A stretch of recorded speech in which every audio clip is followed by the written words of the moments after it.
Hello guys, welcome to the channel. The shields meta have taken over all the classes in Diablo Immortal. Be it a melee or be it a range class, everyone is using shields these days in the battlegrounds.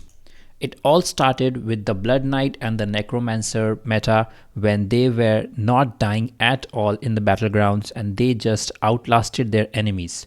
So outlasting your enemy had become the meta that time, and now that has evolved into shields because shields give you a lot of survivability. And now, for reasons we will discuss in this video, shields are viable for every specific class in the game. So in this video, I'll be covering every way you can get a shield in the game and how much defensive stat is an overkill. Basically, how much is just too much. So let's get into it. The first and foremost, the number one source of shield is going to be the mount bank shields. And this is going to be the biggest shield that you can get in the game as per my knowledge, apart from, any specific skill shields like, the wizard ice shield or something like that. Mount bank shield is going to provide you with the biggest shield. It is going to be 33% of your maximum life, but it has a 20% chance to trigger when you take damage. So everyone knows about this shield, and why this has come in the meta right now is because now we have 8 slots of gear. Most of the time you are done with 4 sets. 4 sets is mostly the key to play any type of build. Maybe it may be 4 set of V2s or maybe 4 set of Grace, maybe the Gloom Glide. So basically there are in 4 set you can basically make any type of build work, and for the remaining 4 slots most of the people are now using mount bank shields because now it is viable to put in any type of build. Hence this is going to be the best way to get the shields, and this actually procs a lot and it has saved my life a lot of time in battlegrounds. The next one is going to be my favorite one, and it's not for everyone, and it is going to be the ancestral property, the gainer shield that prevents 40,000 damage. Now I am just 2100 resonance player, and even at such small resonance I am getting a good amount of shields. Now in battleground, since my the damage and the life number decreases, so this shield amount is also decreased. It has come down to 32,000 or something like that. So I think even after the reduction, the shield amount from the invocation is very good.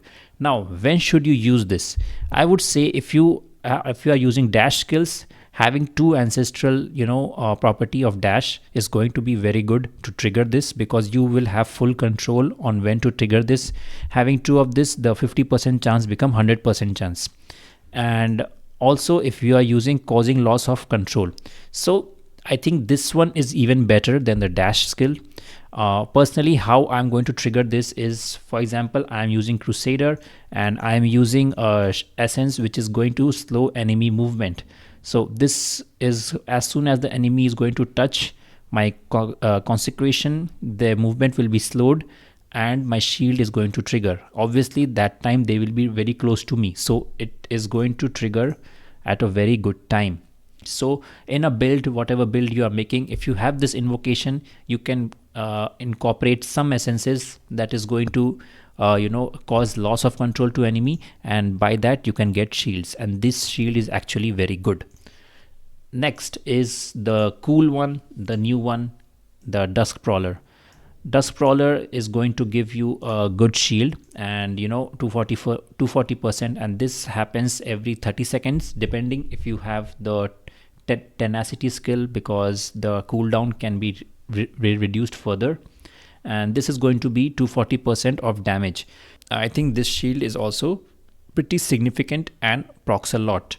After these 3, I think you can also get shield from the Paragon tree now using the Warden. A lot of people are using Warden these days, and the last note of Warden is when you're attacked 5 or more times within 3 seconds, you gain an absorb shield of 15%. This is also very good. However, if you have to use Warden or Gladiator, that's a separate conversation. I personally like Gladiator still because of the uncontrollable, because I get one immunity of one immunity from loss of control effects. But I have been testing with the Warden skill, the Warden tree sometimes, and this is also pretty good, and especially it goes well with the shields meta that is currently in the game. The next source of shield is going to be the legendary gems, and among those, mostly the two that are widely used are the Phoenix Ashes and Frozen Heart. Personally, if you already have Phoenix Ashes ranked up and it provides you a lot of resonance, then it's good. But personally, I would not use this source for my shields because the cooldown is pretty high. I would recommend to, if you are starting out and if you are thinking of maximizing your shield, I think this one you should let go because there are so many better options than Phoenix Ashes these days. Apart from this, you have the Frozen Heart. I think Frozen Heart shield is small, but the gem itself is pretty good. I think one of the top tier defensive gems in the game. Next one is going to be from legendary essences. For example, Escape now grants a shield absorbing some damage. Now personally, I find the shield to be very small, but I don't know, a lot of demon hunters prefer using this essence.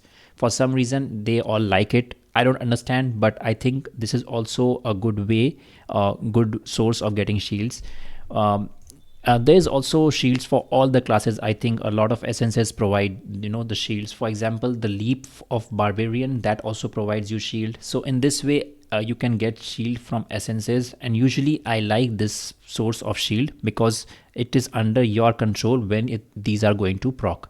So I think these are very good sources of shield. Apart from this shield, obviously there are particular skills. For example, the monks, if you are a monk, you can use the Shield of Zen. If you are a wizard, but obviously you have to see if those things work with your build or not, with the skills and essences. So these are the top ways you can get shield in this game. Apart, if I have missed any source of shield, you can let me know down in the comments below. So now we are going to see some of the things that complement the shields. Basically, things that are going to make you even more defensive. First one is going to be curses. Now there are two curses that you need to look into here. First one is going to be Nettled. After you gain a shield, every time you are hit, will do a counter attack. So since you are using a lot of shields, this is going to proc a lot of time. But apart from Nettled, what I have been using is Ghosted. Ghosted is when you are using a buff skill, you will get an illusion that is going to reduce your damage that you have taken. So this is going to be up to you and what your character needs. If you need more defensive abilities, Ghosted is the way to go. However, if you are feeling that you need more damage, Nettled is the way to go if you are using so many shields at a time. The other way is going to be the Reforged Stones. You can use a lot of defensive, defensive bonuses. For example, I am using Block Chance, but you can also use some elements from the barrier set where you take less damage from enemies. Also using some damage reducing gems. For example, the Respite Stone, the Battle Guard, and even the Spiteful Blood, which I have using as a auxiliary gem, because this one actually works good even in rank 1. But I've been talking so much about shields and defensive stats, and obviously armor is going to complement all of this. So how much of this is too much, right? So in my opinion, I've been testing around with these defensive stats, these gems and everything, and I feel right now, as far as gems is concerned, I feel if you have 2 to 3 defensive gems, I think that is the most that you should keep in a character. Because remember, apart from surviving for a long time, you need to also get kills or provide assist to your teammate. Hence I recommend going maximum up to 3. Ideally, I would say 2 gems is good enough for any defensive legendary gems setups. For example, you can use Spiteful Blood and Frozen Heart, or maybe if you are low resonance, you can go for Respite Stone, and even gems that increase your block chance. But I think you should restrict these, because I have tried these and once upon a time I had like 3 or 4 gems with me. Even though I was lasting long, the overall enjoyability was less because I was not getting any kills or assists.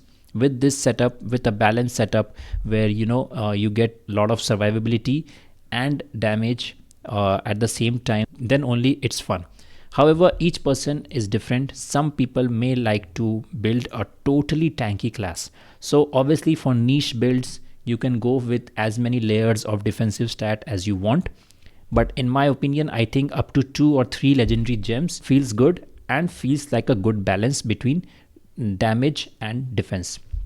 So apart from legendary gems, the other sources of skill shields, for example, the set items, the ancestral property, the familiars, and the Paragon tree. I think if you are using these 4 sources of shields, I think this is good enough, or maybe a shield from your skills.